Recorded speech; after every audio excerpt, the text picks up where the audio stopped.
তো আজকে হচ্ছে আমি যেটা নিয়ে আলোচনা করবো সেটা হচ্ছে ফিজিক্স 1 এর আমাদের যে অধ্যায় 2 আছে, অধ্যায় 2 এর যে ভেক্টর চ্যাপ্টার আছে, এই ভেক্টর চ্যাপ্টার নিয়ে আলোচনা করব। এবং এই ভেক্টর জিনিসটা কি? ভেক্টর সাধারণত আমরা জানি যে একটা রাশি, ঠিক আছে?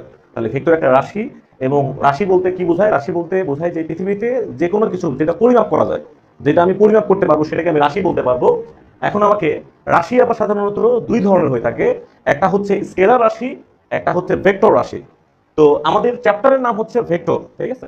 তো আমাদের এই জন্য আমি রাশির বিষয়ে বললাম, যেটা পরিমাপ করা যায়, মানে যেটা পরিমাপ করতে পারবো। সাপোজ আমাদের একটা এই মার্কার আছে, এই মার্কারটা সাপোজ আমি ধরতে পারি এটা 3 ইঞ্চি হতে পারে, তাহলে পরিমাপ করা যায়, তার মানে এটা রাশি। পরিমাপ করা গেলেই সেটা রাশি হবে। এটা একটা দৈর্ঘ্য লেন্থ আছে, এটা আমি পরিমাপ করতে পারবো। আর পরিমাপ করতে না পারলে সেটাকে আমি রাশি বলবো না। তাহলে এখন এই রাশিটা হচ্ছে দুই ধরনের, একটা হচ্ছে আমাদের কি রাশি, একটা হচ্ছে স্কেলার রাশি, একটা হচ্ছে ভেক্টর রাশি।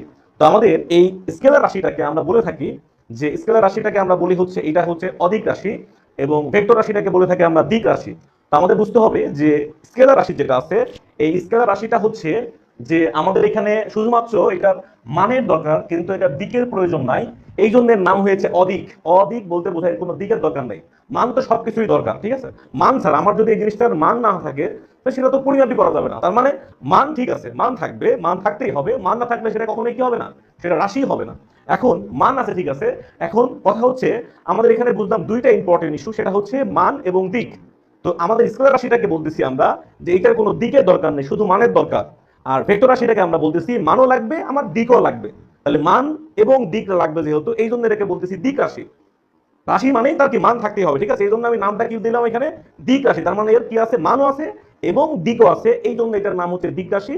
এবং এইটাকে আমরা বলে থাকি হচ্ছে ভেক্টর রাশি, ঠিক আছে? তাহলে এখান থেকে আমরা বলতে পারি যে স্কেলার রাশিটা হচ্ছে শুধুমাত্র মানের দরকার, দিকের প্রয়োজন নাই, সেটাকে আমরা স্কেলার রাশি বলি অথবা অদিক রাশি বলি।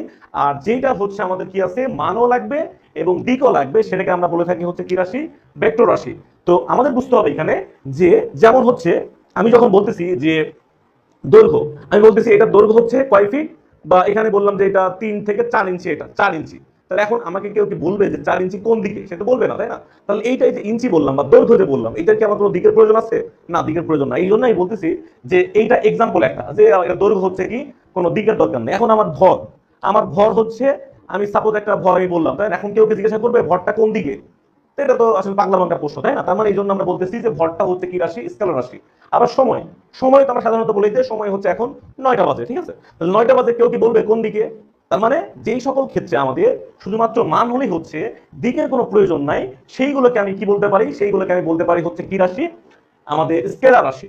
আর যেইগুলো আমাদের কি লাগবে, মানের পাশাপাশি আমাকে দিকের কথা বলতে হবে। সাপোজ আমাদের এখানে, সাপোজ আমি বলতেছি স্মরণ।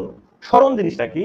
তো স্মরণ বলতে আমরা বুঝি যে সাপোজ এখানে আমাদের একটা বস্তু আছে, এই বস্তু একটা বস্তু, এটা তার আদি অবস্থান। আর আমি ধরলাম যে এইটা এখান থেকে শুরু করে রাস্তাটা এই দিক থেকে গিয়ে এই দিক থেকে গেছে, ঠিক আছে? এরকম একটা রাস্তা। তাহলে কোন বস্তুর আদি অবস্থান থেকে শেষ বিন্দু পর্যন্ত এই যে তার মোট পথ, এই যে মোট পথ যেটা অতিক্রম করে, সেটাকে বলি আমরা দূরত্ব বলি। কি বলি আমরা? দূরত্ব। তাহলে দূরত্ব কিন্তু যে কোনো দিকে হতে পারে। দূরত্ব কি হতে পারে? যে কোনো দিকে হতে পারে। তার মানে এরপর নির্দিষ্ট কোনো দিকের দরকার নাই। এই জন্য আমি কি বলতে পারি, দূরত্বটাকে আমি কি বলতে পারি, দূরত্বকে আমি একটা স্কেলার রাশি বলতে পারি। তাহলে কোনো দিকের দরকার নেই, যে কোনো দিকে যেতে পারে। আমাদের রাস্তাকে বলি যে এইখান থেকে সরাসরি রাস্তা সোজাসুজি হতে হবে, তা তো রাস্তা আঁকা বাঁকা হতে পারে। তাহলে ওইটা হচ্ছে আমাদের দূরত্ব। রাস্তার কিন্তু আমরা বলে থাকি হচ্ছে রাস্তার দূরত্ব। রাস্তার সরণ কিন্তু আমরা বলি না, কি বলি, রাস্তার দূরত্ব। তাহলে এখানে আমরা বুঝতে পারি যে এই যে দূরত্ব, মানে আদিবিন্দু থেকে কোন একটা বস্তুর আদিবিন্দু থেকে শেষ বিন্দু পর্যন্ত এর যে মোট পথ অতিক্রম করেছে, এই মোট পথটাকে বলি হচ্ছে আমরা কি, এই মোট পথটাকে বলি হচ্ছে আমরা দূরত্ব বলি। আর যখন আমরা সরণ বলবো, তখন আমরা বলি যে কোন একটা বস্তুর আদি অবস্থান থেকে শেষ বিন্দুর দিকে, শেষ বিন্দুর দিকে যে ন্যূনতম পথ, ন্যূনতম মানে যে সবচেয়ে কম পথ, এই কম পথটাকে কি বলা হয়, সরণ বলা হয়। তাহলে সরণ বলতেছে কি, আদি থেকে শেষ বিন্দুর দিকে। তার মানে এখানে আমার একটা দিক লাগতেছে, এই জন্য আমি এটাকে বলতেছি হচ্ছে ভেক্টর রাশি, ঠিক আছে?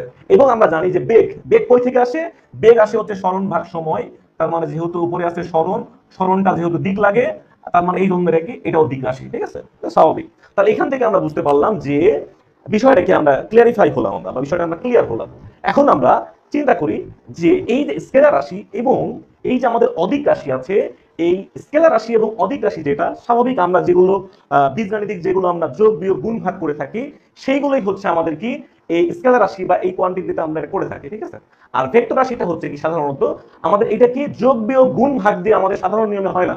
এটা কি নিয়ম দিয়ে করতে হয়? এটা হচ্ছে আমাদের ভেক্টর যোগ বিয়োগ গুণ ভাগ এই নিয়মে আমাদের এটা করতে হয়, ঠিক আছে। আমরা এখান থেকে বুঝলাম যে আমাদের সাধারণভাবে আমরা যে বীজগাণিতিক নিয়মে যেটা যোগ বিয়োগ গুণ ভাগ করি সেটা হবে, কিন্তু এই ক্ষেত্রে কিন্তু আমাদের সাধারণ নিয়মে কিন্তু এটা হবে না। এটাকে আমার নতুন একটা ভেক্টরিক্যাল যোগ বিয়োগ গুণ ভাগে আমাদের যেতে হবে, এবং সেই নিয়মটা কিন্তু ডিফারেন্ট। সেই নিয়মে অবশ্যই অবশ্যই কি থাকবে? একটি মান থাকতে হবে, একটি দিক থাকতে হবে। যদি বলি এটা ভেক্টর গুণন বা তার মানে এখানে কি থাকবে? মানও থাকবে, দিকও থাকবে। যদি বলি এখানে একটা স্কেলার গুণন, তাহলে বলবো সেখানে কি স্কেলার গুণনে কি থাকবে? এখানে শুধু মান থাকবে, দিকের কোনো প্রশ্নই নাই, ঠিক আছে। তাহলে এই জন্য একটা বিষয় খেয়াল করে দেখি যে আমাদের যেহেতু স্কেলার ডিপেন্ড করে মানের উপর, আমি যদি যে কোনো দুইটা মান যদি আমি গুণন করি, দুইটা মান গুণন করলে সেই মানটা কিন্তু সাপোজ 2 গুণন 2 করলে কি হচ্ছে? 4 হচ্ছে। এটা কখনোই কিন্তু জিরো হবে না, কখনোই এটা জিরো হওয়ার কোনো সুযোগ নাই। যদি না একটা মান জিরো হয়, একটা মান জিরো না হয়, তাহলে কখনোই এটা কি হবে না? জিরো হবে না। তার মানে কি আমাদের বুঝতে হবে কি, যদি একটা মান যদি জিরো হয় গুণনের ক্ষেত্রে, তাহলেই সেটা জিরো হবে, আদারওয়াইজ সেটা কখনোই জিরো হওয়ার কোনো সুযোগ নাই। কিন্তু আমরা যখন ভেক্টরিক্যাল নিয়মে যখন যাব, তখন দেখব যে আমাদের দুইটা মান আছে এখানে, এটাও 2 এটাও 2। এখানেও কিন্তু লিখছি এটা কিন্তু শুধুমাত্র মান, 2 গুণন 2 কত হয়েছে? আমাদের 4 হয়েছে, তাই না? কিন্তু এখানে দেখতে পাচ্ছি যে এটা 2 এই দিকে, এই 2 হতে তার অপোজিট দিকে, এই দুইটা দিক যেহেতু উল্টা দিকে হয়েছে, এই জন্যের মান কি হয়েছে? জিরো হয়েছে। তার মানে এখান থেকে বুঝলাম যে ভেক্টরিক্যাল গুণন এটা হচ্ছে আমাদের কি হচ্ছে, এটাতে দুইটা যদি শূন্য নাও হয়, তাতেও এখানে কি দুইটার গুণফল শূন্য হতে পারে, দুটো কি হতে পারে? শূন্য হতে পারে। তার মানে এখান থেকে আমরা বুঝলাম যে স্কেলার গুণনে দুইটা মান যে আছে, এই দুইটা মান যদি শূন্য নাও হয়, তাহলে কখনোই এর গুণফল কখনোই কি হবে না? শূন্য হবে না, অন্য একটা মান আসবে, ভ্যালু আসবে। কিন্তু এখানে আমাদের কি, যদি শূন্য নাও হয়, যদি ভিন্ন মান হয়, তাতেও আমাদের কি হতে পারে? দুইটা ভেক্টরের মান শূন্য হতে পারে। এটা আমি বোঝালাম এখানে যে এটা তফাৎ, difference between this and this. এখন আমরা খেয়াল করি যে আমাদের স্কেলার রাশি আছে, স্কেলার রাশি মনে রাখতে হবে শুধুমাত্র যদি আমি কোনো মান পরিবর্তন করি, কোনো মান পরিবর্তন করলেই সরাসরি এটা মান মানে সম্পূর্ণ স্কেলার রাশির পরিবর্তন ঘটে যাবে। মান চেঞ্জ করলে কি হয়ে যাবে? এর সম্পূর্ণ মান পরিবর্তন ঘটে যাবে। কিন্তু আমাদের ভেক্টরের ক্ষেত্রে আমরা হয়তো মান চেঞ্জ করলেও এটা চেঞ্জ হতে পারে, দিক চেঞ্জ করলেও এটার মান চেঞ্জ হয়ে যেতে পারে, আবার উভয় পরিবর্তন করলেও আমাদের ভেক্টরের পরিবর্তন ঘটতে পারে। তার মানে কি এর পরিবর্তন শুধুমাত্র মানের পরিবর্তন করলেই কি হয়ে যাবে? এইটা স্কেলার রাশির পরিবর্তন ঘটে যাবে। আর ভেক্টরের ক্ষেত্রে মান, দিক এবং উভয় মানে যে কোনো জিনিস পরিবর্তন করলে কি হয়ে যাবে? আমাদের ভেক্টরের সম্পূর্ণ জিনিস পরিবর্তন হয়ে যাবে। তো এখন আমি যেটা বোঝাবো সেটা হচ্ছে যে আমাদের এইখানে যে ভেক্টর নিয়ে যেহেতু আমি আলোচনা করব, তো ভেক্টরের মধ্যে আমাদের একটা অন্যতম কনসেপ্ট হচ্ছে ত্রিভুজ সূত্র, ত্রিভুজ বেগের সূত্র। এখন ত্রিভুজ বেগের সূত্র জিনিসটা কি সেটা আমি একটু বোঝাই। যেহেতু আমরা আলোচনা করবো হচ্ছে ভেক্টর নিয়ে, তাহলে ভেক্টরটা আমি এখানে রাখলাম। তাহলে আমাদের এখানে বুঝতে হবে যে আমাদের এখানে যে ভেক্টর যে রাশি আছে, ভেক্টর রাশির ক্ষেত্রে আমাদের ত্রিভুজ সূত্র, তাহলে ত্রিভুজ সূত্র, ত্রিভুজের বেগের সূত্র। তাহলে আমাদের এখানে যদি বলে ত্রিভুজের বেগের সূত্র, তার মানে কি রাখতে হবে? আমাকে আমাকে এখানে বলতে হবে ত্রিভুজের মান বলবো না, ত্রিভুজের বেগ বলবো।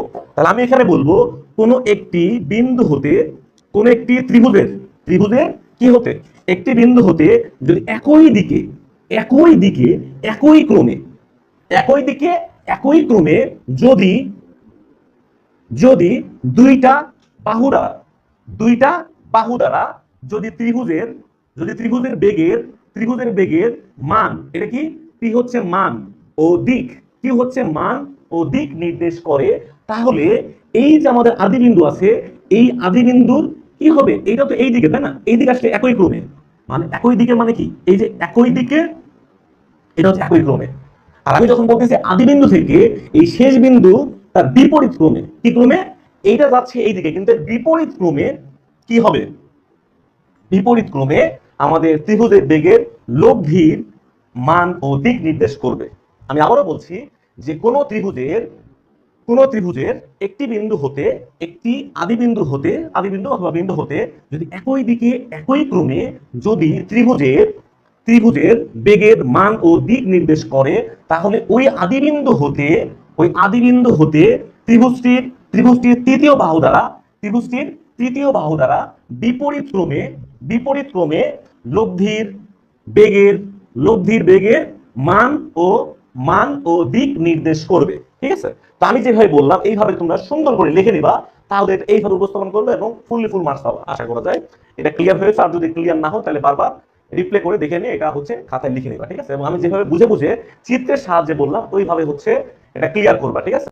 তাহলে আমি আবারও বলছি যে ত্রিভুজ সূত্র যেহেতু একটু সমস্যা হচ্ছে, আবারও বলি যে আচ্ছা ত্রিভুজ বেগ বাদ দিলাম, ত্রিভুজ বলি। ত্রিভুজের সূত্রটা হচ্ছে যদি কোনো ত্রিভুজের দুইটা বাহু দ্বারা একই দিকে যদি ভেক্টরের মান ও দিক নির্দেশ করে, তাহলে এই ত্রিভুজটির তৃতীয় বাহু কি হবে? বিপরীত ক্রমে। তৃতীয় বাহু কি? এর বিপরীত ক্রমে, অর্থাৎ এদের এই দুইটা একই দিকে একই ক্রমে বিপরীত ক্রমে লব্ধির মান ও দিক নির্দেশ করবে।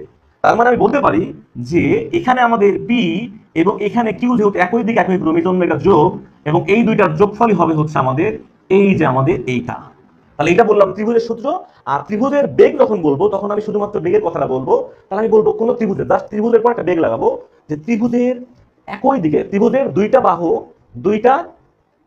বাহু দ্বারা যদি একই দিকে একই ক্রমে যদি দুইটা বেগের মান ও দিক নির্দেশ করে, তাহলে ত্রিভুজের তৃতীয় বাহু দ্বারা বিপরীত ক্রমে লব্ধির বেগের মান ও দিক নির্দেশ করবে। ঠিক আছে? তো এই জিনিসটা বললাম। তো এখন এরপরে আমাদের এটা তো বুঝলাম। তো এরপরে হচ্ছে আমি আরেকটা বিষয় নিয়ে আলোচনা করবো, সেটা হচ্ছে একক ভেক্টর। তাহলে আমাদের একক ভেক্টর নিয়ে আমি কথা বলবো। একক ভেক্টর জিনিসটা কি? তাহলে একক ভেক্টর হচ্ছে যে কোনো ভেক্টরের মান যদি হয় এক, কি এক বা একক বলা হয়, বা এক মান, সেটাকেই বলা হয় একক ভেক্টর। তাহলে যদি ভেক্টরের মান কি, যদি বলা হয় এক, তাহলে সেটা কি একক ভেক্টর। অথবা এটা একটা সংজ্ঞা আমি বলতে পারবো, অথবা আরেকটা সংজ্ঞা আমি বলতে পারবো যে কোনো ভেক্টর মানে কি লাগবে? আমাদের একটা মান বলতে হবে এবং একটা দিক বলা লাগবে। তাহলে এইটা আমাদের কি ভেক্টর। যেমন আগে আমরা কি বললাম? পি বললাম না? তাহলে পি বললাম এবং দিক বললাম। তাহলে কোনো ভেক্টরকে যদি এই ভেক্টরের শুধুমাত্র পরম মান, কি মান? এই যে মান, দুইটা দাগ দেওয়া মানে কি? ভেক্টরের শুধুমাত্র মান, এটা বোঝাচ্ছে কি? শুধুমাত্র মান। তার মানে এটাকে এইভাবে লেখা যায় যে উপরে এইটা লেখা যায় আর নিচে শুধুমাত্র পি, মানে এরকম টান দিলে সেটা কি হয়ে যায়? শুধুমাত্র মান। যদি কোনো ভেক্টরকে এই ভেক্টরের, এটা পি হলে পি, এটা কিউ হলে এটা কিউ, তার মানে এইটার পরম মান দ্বারা যদি ভাগ করি, তাহলে আমরা যে ভেক্টর পাবো সেই ভেক্টরকে বলা হয় একক ভেক্টর। কি ভেক্টর বলা হয়? একক ভেক্টর। আমি একক ভেক্টরের সাধারণত প্রকাশ করলাম হচ্ছে এন দিয়ে, ঠিক আছে, ছোট হাতের এন দিয়ে। এবং যেহেতু একক ভেক্টরে সবসময় কি করা হয়? উপরে একটা হ্যাট দিয়ে প্রকাশ করতে হয়। কি দিয়ে প্রকাশ করতে হয়? হ্যাট দিয়ে প্রকাশ করতে হয়, ঠিক আছে। তাহলে আমি এখন বলবো, এই যে মান আছে না, আমি একটা মান বোঝাই। সাপোজ একটা ভেক্টরের মান হচ্ছে আমাদের ত্রিমাত্রিক স্থানাঙ্ক ব্যবস্থায় ধরলাম। ত্রিমাত্রিক স্থানাঙ্ক ব্যবস্থা যদি হয়, তাহলে আমি ধরলাম একটা হবে এক্স অক্ষ, একটা হবে ওয়াই অক্ষ, একটা হবে জেড অক্ষ। জেড অক্ষ কিভাবে আছে? এটা কিন্তু এইভাবে নাই। আমরা এটা কিন্তু আমরা সাধারণত বইতে দেখাই, এরকম দেখাই, কিন্তু আসলে এটা এরকম, এটা থাকে কেমন ভাবে? এইভাবে থাকে, মানে এর উপরে এই লম্ব আকারে, মানে এইটা 90 ডিগ্রি, এইটা 90 ডিগ্রি, এটা 90 ডিগ্রি, ঠিক আছে। এটা হচ্ছে এক্স ওয়াই জেড। আমাদের বুঝতে হবে এটা যেহেতু আমাদের কি হচ্ছে এক্স ওয়াই জেড, তাহলে আমরা এই এক্স অক্ষে আমরা জানি হচ্ছে একক ভেক্টরের নাম হচ্ছে আই হ্যাট, এবং ওয়াই হ্যাট যেটা আছে না, যেখানে ওয়াই অক্ষ, সেদিকে হচ্ছে আমাদের জে হ্যাট, মানে যে একক ভেক্টর এখানে অবস্থান করে। এবং যে অক্ষের দিকে আমরা জানি যে কে হ্যাট একক ভেক্টর অবস্থান করে। এবং এই যে আমাদের আই হ্যাট, জে হ্যাট এবং কে হ্যাটকে আয়তাকার একক ভেক্টর বলা হয়, ঠিক আছে। জাস্ট আমি এটা বলে রাখলাম, আর কিছু না, জানানোর স্বার্থে। তার মানে যদি ধরলাম যে আমাদের একটা মান, একটা ভ্যালু আমি বলি, যে এখানে যদি আমি বলি একটা বিন্দু কল্পনা করি, বিন্দু যদি আমি বলি হচ্ছে 2 3 4, এর অর্থটা কি বোঝায়? এর অর্থ বোঝায় যে এই বিন্দুর অবস্থান, এইটাকে যেহেতু আমি ভেক্টরের সাহায্যে দেখাবো, তাহলে এটা হচ্ছে এক্স এর মান, এটা হচ্ছে ওয়াই এর মান, এটা হচ্ছে জেড এর মান। তাহলে আমাকে এটা তো আমি যেহেতু ভেক্টরের সাহায্যে দেখাবো, তাহলে আমাকে এইভাবে দেখাতে হবে যে পি, এটা বিন্দুর নাম দিলাম পি, এবং এখন আমি দিতে হবে যেহেতু এক্স, এক্স এটা হচ্ছে মান, এক্স এর ভ্যালু। কিন্তু আমরা জানি ভেক্টর বললে মানও লাগবে, একটা দিকও লাগবে। তাহলে এই দিকটা কি? এইটা হচ্ছে আমাদের আই একক ভেক্টর, মানে 2i হ্যাট। আমি যখন ওয়াইতে যখন বলবো এটা ওয়াই এর মান তখন কি হচ্ছে 3, যেহেতু 3 এর আগে প্লাস, এই জন্য প্লাস, মানে এটা তো +3। এখন এটা কি? এটা ওয়াই দিকে কি আছে? জে হ্যাট, এই জন্য জে হ্যাট। আর এখানে হচ্ছে আমাদের কি আছে? 4 আছে, তাই না? তাহলে 4, তাহলে এটা কি হ্যাট? এটা অবশ্যই কি হ্যাট হবে? কে হ্যাট হবে, তাই না? তাহলে এইটা হচ্ছে কি আমাদের একটা স্থানাঙ্ক ব্যবস্থায়, আমাদের কি হলো?